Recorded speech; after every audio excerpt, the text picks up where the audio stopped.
Good evening to you. My name is Wayne. I am the Lone Cybertronian. Thank you for joining me for this evening's review. I did get a package through the post today containing one of the next reviews that I'm going to do. It's kind of an older figure, but I'm not going to spoil it. I'm going to wait until I actually unleash it on the world. But something I did mention a few days ago is that I was hoping to do the Bumblebee movie Decepticons. So I figured we may as well make a start with that now. The Autobots are out the way for the time being. So today we're starting with Deluxe class Dropkick in his car mode. I didn't really want to get two versions of Dropkick and Shatter, so I only picked the ones that I really liked the look of. And Dropkick's helicopter mode just really didn't appeal. I know the design is quite close to what he looks like in the film, but I didn't really have any interest. However, when I saw this version, the car version, I was blown away. I thought, let's get hold of some of that. So, was I right? Is he actually any good? Well, let's find out. And the short answer is yes, or at least in robot mode he is good. He is very good. Looking all glorious in this beautiful dark blue and black with the odd splash of silver here and there. Some absolutely beautiful detail work going on, although you can't really pick it out under this artificial light because it is all moulded, so it just kind of disappear into the black, but it does look great. Paint apps where they are on the chest plate here and on the lower legs looking good. I love the detailing on this false bumper on his shins as well. That looks awesome. Really pleased with that. His face looks particularly grim and miserable with a pair of pokey red eyes in the middle of there. And one thing he's got which actually helped sell the figure to me is the arm, or the gun as it is. He's one of those figures where you can flip in the fist and the arm, the gun even, just slots onto the arm, so it looks like the gun is growing out of the arm itself. I absolutely love that kind of thing, and when I saw that this particular figure did that, I was sold. Not that I wasn't already. So you've got his cannon, which looks awesome, sat on his arm like that, but that will come off and it does turn to a fist the same as his left arm, and I do believe you can put the gun on either side, whichever way you want it. But yeah, he's really, really quite nice. Everything tucks away quite nicely, so he's got no kibble or anything like that. You've literally just got the back of the vehicle mode there. You've got like the hood sat on his back with the doors out to the sides. There's plenty you can do with those as well. And yeah, he looks sleek, he looks menacing, he looks great, he looks powerful, and he does look like a mighty Decepticon. The only thing, now that I think about it, that I don't think he has is a Decepticon symbol. I don't think he actually has one at all, now that I think about it. Not that I've ever really looked for one, but I'm fairly certain he doesn't actually have one, at least in his robot mode, not that I can think of anyway. But small detail, that's not a bad thing. I wouldn't consider that a flaw at all. He's just rock solid and he looks great on display. Posability wise, what have we got going on? So we've got the head going left and right and forward and back, so yep, that's on a ball joint, beautiful. The doors actually do move back and forwards, so you can pose them however you want. So you can have them diagonally like I tend to do, or you can just have them out wide. Arms, double joints on the sides. I think they are ball joints actually, if I think correctly. The elbows, yep, got plenty of up and down on there.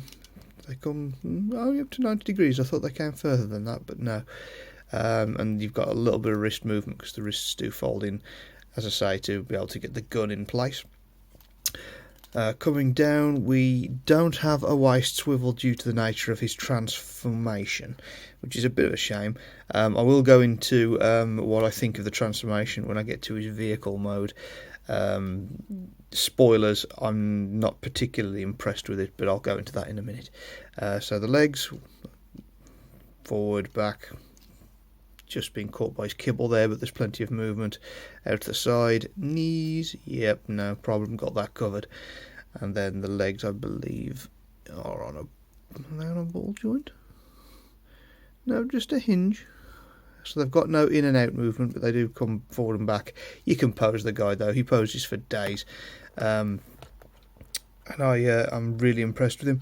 As I said, I mean, when I got him out of the packaging and started messing with the guy, I was like, yep, this was a good purchase. Now, that was my initial thinking. As I mentioned before about the transformation, well, did my happiness remain in place? Let's see. Right, here we go. So here is Dropkick in his car mode. Now, I've got absolutely no complaints about Dropkick's actual vehicle mode. Once you get everything tucked away properly, it's an absolute beast. Again, I'm not into cars really, but this thing just looks the biz. It's a pretty good representation of his vehicle mode in the movie. I really can't argue with it. Plenty of nice detailing going on. Some decent looking paint apps there if the camera would like to zoom in on. Thank you very much. It looks great. Everything's tucked away nice and neatly. He rolls really well and everything like that. He's exactly what you'd want from a Transformers vehicle. Unlike Sideswipe, once everything's in place, it stays in place. No faffing about with bits popping out and stuff. All very neat. Got a bit of weapon storage as well, although not so much weapon storage, just weapon placement. You just kind of take the gun here, and there's like a little tab on the back. Let's see if we can get that to work. Where are you? There's a little slot in it. There it is. There's a little slot in the gun, and it just slots onto the spoiler, like just literally just pokes on that way. And there you go. So it just sits on the back. And yeah, it's a little bit intrusive, but I've seen a lot worse, and I'll take that. You know, that's fine. Now, I've gushed a little bit about how much I like the vehicle mode. Let's get into the bugbears as to what I was talking about earlier. The transformation is for me at least, the transformation was an absolute nightmare. Now I've got the hang of it, it's much better, but it feels to me like it's far more awkward and difficult than it really should be. And there's a couple of really major steps in there that the instruction booklet doesn't really show. One of which, if I just open one of the doors here, see if we can get to the bit in question, is there's this little piece here that comes up behind the windscreen. Now, the instructions didn't really show that particularly well, that this bit should actually come and press up right behind the windscreen, and I spent about half an hour trying to fold the back section down and get it to compress properly into vehicle mode, and it would not go because I didn't realise that this bit actually comes up and presses into the windscreen there. Likewise, in robot mode, it actually comes down and under the windscreen, so the chest plate can fall into place properly, but the instructions don't show that particularly well. So just bear that in mind, is there's a piece here that when you're going into vehicle mode, it needs to come up and just rest behind the windscreen here. And in robot mode, it comes down and locks into place in almost like an L shape, so it comes down and forwards, and that allows the chest plate thing lock into place. But the massive problem that I had was the doors. Now, the doors, for some ungodly reason, are held in place in vehicle mode, closed, by 3 tabs or slots, and I can't for the life of me understand why the doors needed this. If you look on here, inside the door, you've got a tab here. Let's see if I can get that in focus a little better for you. Looks like I can't.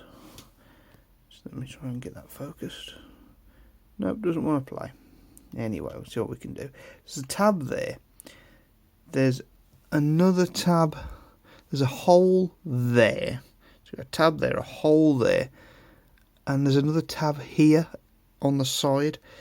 So that's 3 tabs, and they've got to go into that gap, and there's another gap somewhere. Yeah, so, yeah, that gap, and that gap. So they have to go into 3 gaps. And when you try and push the door closed, it will not go into place. You push the door closed, and it just won't go into place. No matter what you do, it's near enough impossible to get all three lined up.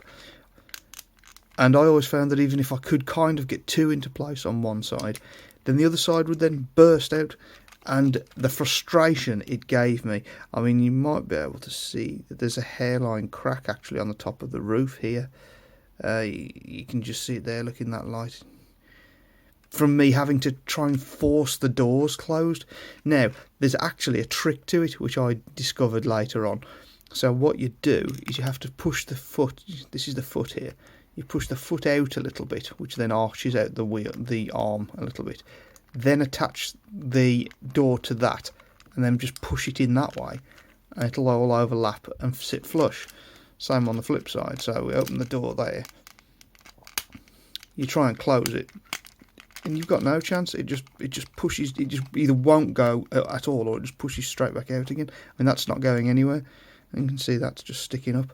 So what you do, again, same as the other side, you get the foot and just push up a little bit, so it pushes the arm hinges out a little bit, and then just while you're holding it out in place, push the door onto the arm hinge like that, and then just collapse the lot with this finger and just push it all down together, and that then allows it, see, that's pushed the other side out now. So let me just do the same on this side. There we go. And once you do that, generally speaking, it will go in and sit snug. Yeah, he said. Ooh, sound good. That's better, close enough. But yeah, and then it will sit snug. But oh, the trouble I had trying to get that to work, and it made me absolutely hate the figure for a while, because I'm a bit of a stickler for having, you know, things work the way they should, and that just would not go into place at all. And it was so frustrating for the first couple of hours trying to work out what was wrong with it, and the reviews I was watching weren't really helping either, so that didn't help.